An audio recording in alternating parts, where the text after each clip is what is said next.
Well, President Trump is facing some stunning new criticism of his mega bill from one of his closest confidants and largest campaign donors. This afternoon, Elon Musk, just days after his big Oval Office farewell, blasted the president's One Big Beautiful Bill, which recently passed the House but is facing some Republican opposition in the Senate. Musk not holding back, posting, "I'm sorry, but I just can't stand it anymore. This massive, outrageous, pork-filled congressional spending bill is a disgusting abomination. Shame on those who voted for it. You know you did wrong. You know it." It went on to say it will massively increase the already gigantic budget deficit to $2.5 trillion and burden American citizens with crushingly unsustainable debt. White House Press Secretary Karoline Leavitt reacting in real time to Musk's criticism from the briefing room, downplaying the influence of the world's richest man. Look, the president already knows where Elon Musk stood on this bill. It doesn't change the president's opinion. This is one big, beautiful bill, and he's sticking to it. Top congressional Republicans, though, were more forceful in their pushback. Here's the reaction we just got from House Speaker Mike Johnson, who worked for weeks to get the bill passed in the House, and Senate Majority Leader John Thune, who's trying to do the same. With all due respect, my friend Elon is terribly wrong about the One Big Beautiful Bill. Are you worried those comments going to unravel support? Some people are already... No, I'm not worried about that. We have to get this job done. Well, my hope is that as he has an opportunity to further assess what this bill actually does, that he'll come to a different conclusion. But nevertheless, I mean, we have a job to do, the American people elected us to do. We have an agenda that everybody campaigned on, most notably the President of the United States, and we're going to deliver on that agenda. Musk's tweets came after the president took to social media to lash out at one of the Republican senators opposed to his legislation, Rand Paul, saying in part, "Rand votes no on everything, but never has any practical or constructive ideas. This is a big growth bill." Well, here was the senator's response. I think it's one of the most important debates of our time, and this is a debate over whether or not a country can have $36 trillion in debt, whether we can have interest payments over $1 trillion. I think it's an important debate to have. I don't make it personal at all. I like the president, supported the president. In fact, I'm for the tax cuts. They could get my vote, and I could vote for the package if they take out the debt ceiling and vote on that separately. And NBC News White House correspondent Vaughn Hillyard is with me now, along with NBC News senior national political reporter Sahil Kapur. Vaughn, I want to start with you. Any more reaction from the White House to Musk's tweets today? Right. Karoline Leavitt, the press secretary, making it clear that the president already knew Elon Musk's position on this bill. 1 week ago, he had made an initial comment in an interview suggesting you can't have big and beautiful in the form of a bill that the GOP should approve of. And these comments, though, the social media flurry of posts, really doubles, triples down 5 days after Elon Musk formally left Washington. And the question here at this point in time is, what kind of influence does he continue to hold? Will he try to put pressure on lawmakers who have midterm elections coming up in 2026? And for the White House, will he try to be even more difficult of an outside ally, if you will, but somebody who could easily, if his influence is still what it was over the last 5 months, be able to bring down what the president in this White House has called a once-in-a-generation opportunity to pass a major Republican-backed tax bill and spending package? And Sahil, I want to turn to you, but I want to pick up on something that Vaughn just said. You know, we saw what power Musk had over congressional Republicans in December. So what's the view on the ground from where you are? Does he still have that much sway over the conference now? Yeah, it's not exactly clear how much influence Elon Musk still has over Senate Republicans, Gabe. It's substantial. There's no doubt about that. But his influence largely flowed from Donald Trump and the fact that he was in close proximity to Trump. It probably peaked around the time of Trump being inaugurated and maybe in the early part of his presidency. But some of that shine has worn off as Musk has become a bit of a political liability.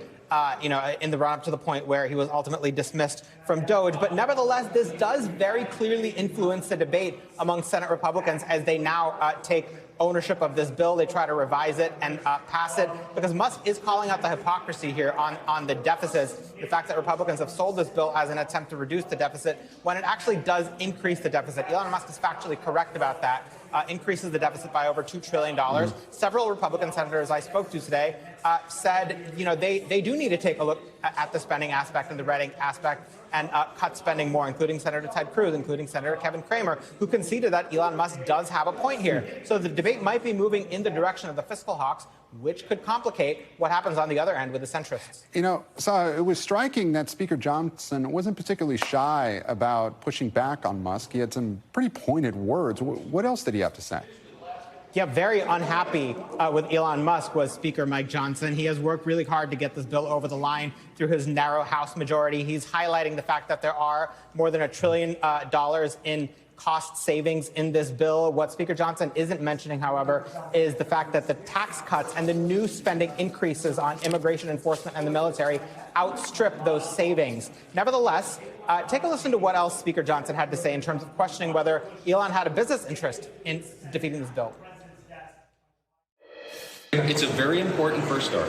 Elon is missing it, okay? And it's not personal.